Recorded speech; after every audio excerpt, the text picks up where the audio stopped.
And here it is, finally, the LTD EC-1000 FLUENCE. I have been waiting for this guitar for like forever. It was ordered for the shop in March 2021 and it's now February of 2022. And I knew it's gonna take some time. I mean, it's in the note underneath the guitar. Extended time to be delivered and all, but come on. 9 months. Was the wait worth it? I have some mixed feelings about this guitar, but I will try to explain them as we go along this video. First of all, I want to do a restring and adjust the setup because I'm not happy with the factory setup of the guitar. The string action is way too high, and when I adjust it, I will try those Fishman pickups that you're all wondering about, and I will compare them to EMG pickups in another guitar. Let's quickly check out what's in the box that the guitar came with. This is it. You have the numbers 0, etc. right here.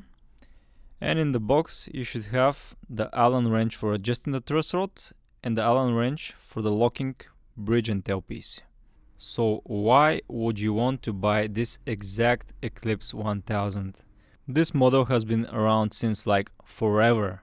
You probably want active pickups, so what's wrong with EMG and Seymour Duncan blackouts? I'm just kidding, I know what's tempting you. It's the multi-voice capability of those pickups. Or as the Fishman website reads, all Fishman Fluence pickups are set and forged or wired up to toggle between two musically complementary voices. The first voicing is supposed to be modern active high output. It's that beefy sound that we are all accustomed to with the EMG pickups, with more articulation and more of a high end, as I experienced in the demo that you will see later on in this video, comparing the Fluence to the EMG headset. And the second voice is, as Fishman calls it, crisp, clean and fluid. The clean, crisp neck humbucker tone you've always wanted without the thin, plinky sound you don't. So you want a 24 fret Les Paul shaped guitar, why not go for the cheaper Les Paul Prophecy by Epiphone then? Probably a couple of reasons for that. First of all, the Prophecy has 12-inch radius, the LTD has a shreddier 14-inch radius, the LTD has a superior Tone Pros hardware locking, although I prefer the Grover locking tuners on the Epiphone. Overall, the LTD is supposed to be the better made guitar, but it's a matter of personal preference. Let's check out the Eclipse 1000 FLUENCE. It is finally here. I wanted to check out this guitar for so long. It's been 9 months since we ordered it here for the shop. Let's quickly go over the specs. First of all, we have mahogany body, Macassar ebony fingerboard with 24 extra jumbo frets, and 3-piece mahogany neck. What do we got for hardware? LTD locking tuners, and the party piece, the Fishman Fluence pickups. 3-way pickup switch, bridge volume, neck volume, and a master tone, which also acts as a split for the Fishman Fluence pickups. Let's check this thing out. First of all, I want to clarify something. This lint was all over the 3-way switch and electronics compartment, so it's not from me. I am not a dirty guy, not in that sense. So let's check out the guitar. Neck pickup cavity is painted in the same conductive shielding paint I see on most Indonesian made guitars. 3-way switch is routed through here, goes all the way through here under the body, to the bridge pickup and to the electronics. A closer inspection on the neck pickup cavity and the bridge one. I was wondering if this is a sandwich body or it has a maple cap because of this line over here, but it's just where the shielding paint meets the finish. Shouldn't have a maple cap and shouldn't be a sandwich body. This should be 1-piece mahogany. Let's move over to what is really important in this guitar and the main reason why you guys are watching this video. I know what you want. You want to see those pickups.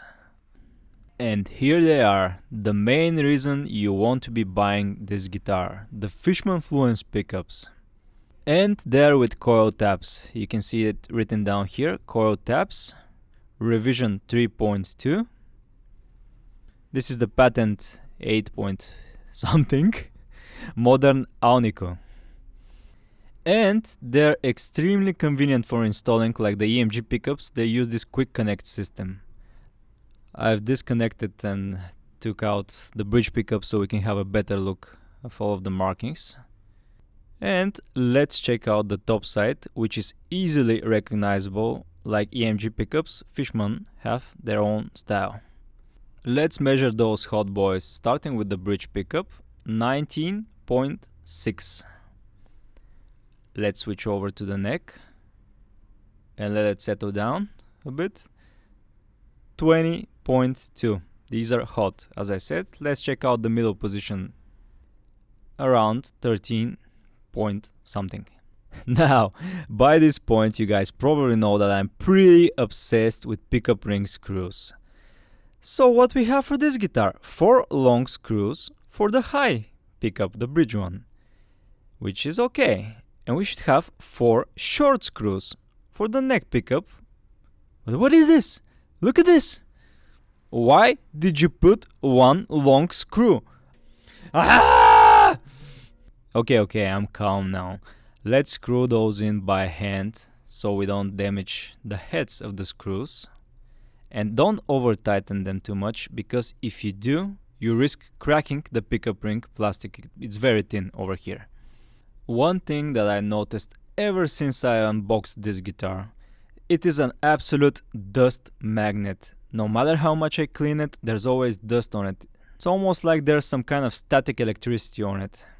Anyway, let's check out the two pneumatic style bridge and tailpiece. First, the tailpiece. No surprises here. Tone Pros are a good brand, and it's locking. It stays locked in place by these hex adjustable screws over here.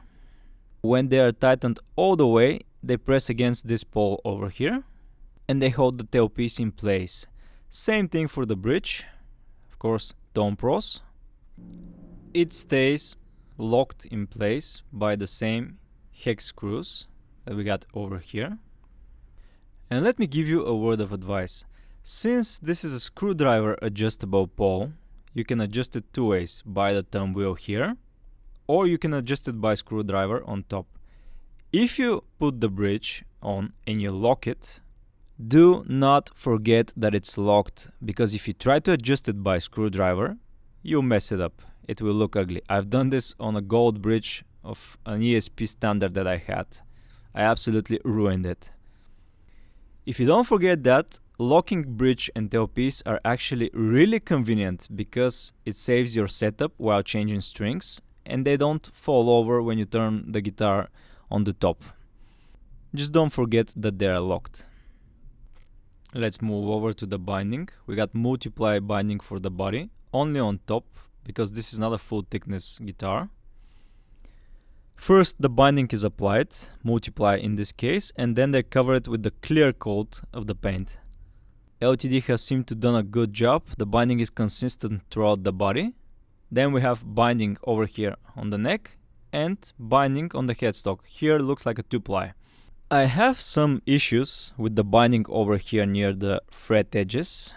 This is usually a hard area to apply a binding because the body is in the way. And there were some shavings on the edges of the frets. It should be better. That's not a cheap guitar. Let's check out the neck. It is set through. Don't confuse it with a set neck. I will explain later on. 3-piece mahogany and Macassar ebony fingerboard. One of the things I did not like in this guitar. You got a blacked out guitar, black hardware, and then you got this brown looking fingerboard.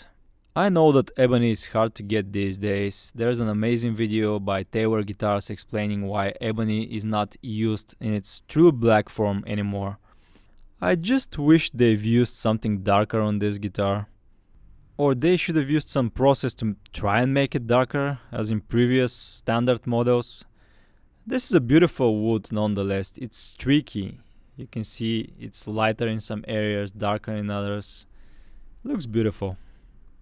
But come on, you have a blacked out guitar, don't put anything brown near it. Use rich light or something.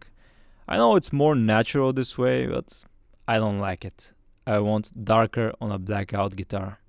I'm sure you would like a closer look of those pearly white inlays, plastic of course. You would not expect a mother of pearl for this price. Measuring the nut, 42 millimeters. Or 1.65 inches. For the 12th fret we got 52 millimeters or roughly 2 inches. Thickness at the first fret of the neck 21.4 millimeters or 0.84 inches. Thickness at the 12th fret 22.2 millimeters or 0.87 inches. I'm still having a hard time distinguishing between thin U and thin C necks. This is supposed to be thin U, it's more rounded toward the edges. C is sloped. The scale length is 24.75 inches, similar to the Gibson scale length. Similarities end there because this guitar has 24 frets. The radius, unlike the Epiphone, is 14 inches, not 12. 14 is flatter and shreddier. Here it is 14 on the first fret and 14 at the last. No compound radius over here. 14-inch radius is really beneficial to the shreddy stuff. This guitar is comfortable for lead. The nut is molded and I got the right color, black one for this guitar. I didn't find any major issues with the nut. The only one I did find is almost like they cut it according to the binding and then applied the clear coat. And there's a small gap. The nut is narrower than the clear coat. It's not a huge issue. The truss rod hole is covered by this EC-1000 plate. White on the bottom, black on the top. One screw. You should use a 4mm Allen wrench to adjust the truss rod. And the nut for the truss rod looks like this. I just love a black headstock with white binding. Same binding like the body, but here we have a 2-ply.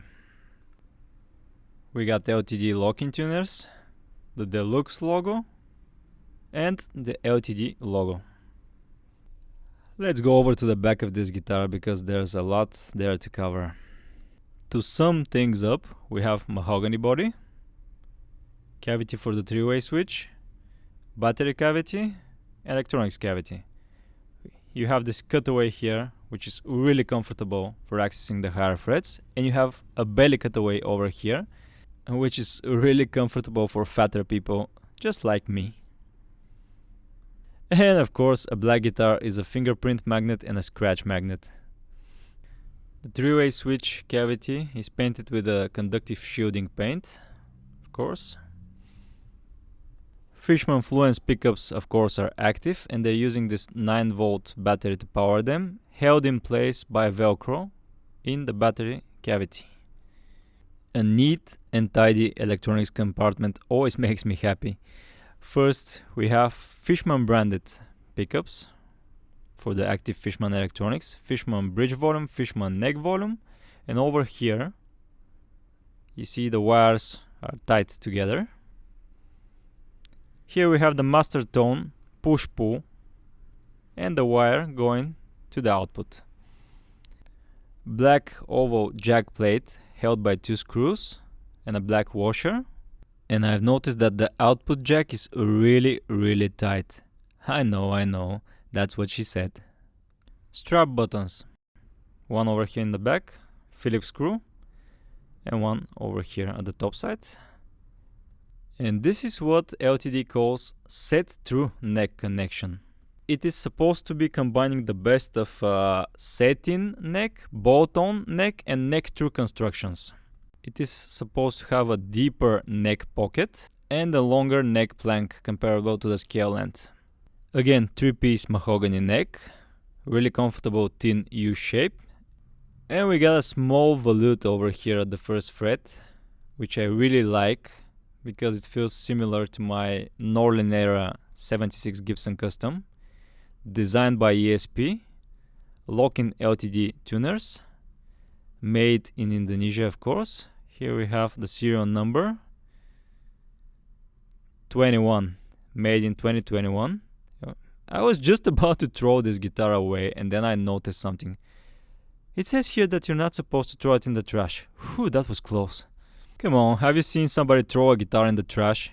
Anyway, that Macassar ebony fingerboard was really driving me nuts, so I tried applying some oil to see if it gets darker, and it only got browner. I didn't apply it all the way on the fingerboard, so you can make the difference between oiled and unoiled. Doesn't make huge difference though. It will not get darker or blacker. Put a black wood on my blackened guitar, come on. One other thing I noticed, I always screw those in by hand, and those two screws were not catching, they were over rotating. On a new guitar, it shouldn't be like that. I got over screwed again. Battery compartment cover and electronics compartment cover are both shielded from the inside, and they are black plastic on the outside. The main theme for this video seems to be screws, and again the screws for the battery compartment are different than the others. You see the normal screw and the battery compartment screw, it has this flat tip. I did not like the factory setup at all, so I'm gonna adjust it myself. I will adjust the height of the strings from here, but first I will deal with the neck relief by adjusting the truss rod. I will do that using a special tool made by Music Nomad. It has a couple of different measuring units. This is for electric, and it has one for bass and for acoustic. One more thing that I'm gonna be needing to do this is this first fret capo. It's basically a pick that you put over here at the first fret. It acts like your finger, pressing down on the first fret, giving you free hands. To adjust the truss rod, the guitar must be in playing position. I take it here on my lap. The first fret is fretted over here by the pick capo, and I fret the 12th fret.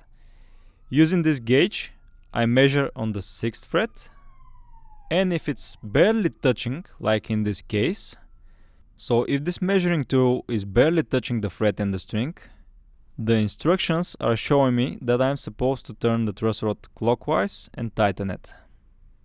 I do that with the 4mm Allen wrench. Make sure it's properly inserted so you don't damage the nut, and lightly rotate. And tune and repeat the process until you get the proper neck relief. Now that the truss rod is properly adjusted, I am still not happy with the string height, so I will measure here at the 12th fret, and I see that I can be way lower. The string action or height could be easily adjusted by the poles of the bridge. They're screwdriver adjustable, remember, but make sure they're unlocked because this is a locking to pneumatic bridge. After I deal with the string height, I will check out the intonation on these saddles. To adjust the intonation, the strings must be in tune. I suggest you do this on the next day after you change the strings so they settled, but make sure the guitar is in tune, in open position. And what you do is, first of all, the open position is E. You fret the 12th fret and the note should be exactly the same, E. Same on the 5th string, A in open position should be A on the 12th. And it is. Again, the intonation is basically the open string being in E, and the 12th fret should also be in E. Perfect pitch. The general rule of intonation is if the note is sharper going toward the F, you should adjust the saddle going towards the bridge, away from the nut. If the note on the 12th fret is flatter, over here, you should adjust the saddle back towards the nut. Anyway, let's play.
Let's hear the EMGs in the Iron Cross with the same amp and mic settings.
I'm really glad that I got to test those two guitars side by side, because the Iron Cross is one of the best ESP guitars that I have ever tried, and it made me realize just how good this LTD is.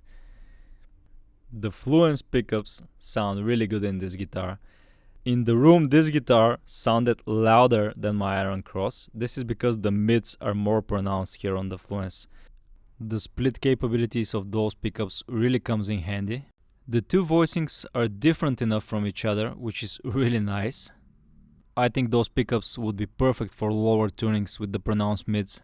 Overall, this is a really good guitar and I enjoyed testing it. Sure, it has some flaws like the brownish fingerboard, but if you can live with it, you should definitely get an Eclipse 1000 Fluence. Trying out those Fishman Fluence pickups. Wow, try saying Fishman Fluence pickups fast. It was definitely a new experience for me and I liked it. If you enjoyed this video, give it a thumbs up and consider subscribing, because I'll be making more of those. I'll be seeing you next time.